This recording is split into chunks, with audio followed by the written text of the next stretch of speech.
இன்னைக்கு மட்டன் குழம்பு எப்படி வைக்கிறதுன்னு பார்க்கலாம். அதுக்கு மட்டனை நல்லா வாஷ் பண்ணி எடுத்துக்கிட்டு அதில் இஞ்சி, புதினா, மஞ்சள் தூள், அப்புறம் தேவையான அளவுக்கு உப்பு போட்டு நல்லா கொதிக்க வச்சு ஒரு 10 விசிலுக்கு விட்டு எடுத்துக்கலாம். மட்டன் வேக வைக்கிறதுக்கு அரிசி கழுவுன தண்ணி எடுத்துக்கிட்டோம்னா டேஸ்ட் சூப்பரா இருக்கும். இப்போ ஒரு சட்டியில தேவையான அளவுக்கு எண்ணெய் ஊத்திட்டு பூம்பு, பட்டை, லவங்கம், பிரியாணி இலை போட்டு தாளிச்சிட்டு இதுல வெங்காயம் போட்டு வதக்கிக்கிறேன். இப்போ இஞ்சி, பூண்டு, பச்சை மிளகாய் வந்து தட்டி வச்சிருக்கேன், அதையும் போட்டு வதக்கிக்கலாம். இப்போ தேவையான அளவுக்கு உப்பு போட்டுடலாம்.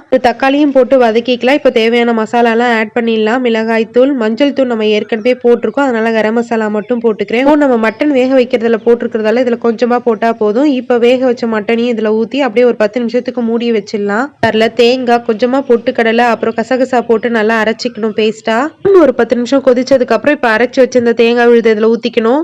ஒரு ஸ்பூன் பெப்பர் போடுறேன். நம்ம எப்பயுமே கறி குழம்பு செய்யும் போது இதை மாதிரி பெப்பர் போட்டோம்னா டேஸ்டே சூப்பரா இருக்கும். புதினா, கொத்தமல்லி, கருவேப்பிலையை போட்டு ஒரு 10 நிமிஷம் கொதிக்க வச்சு நிறுத்தினோம்னா சூப்பரான குழம்பு ரெடி.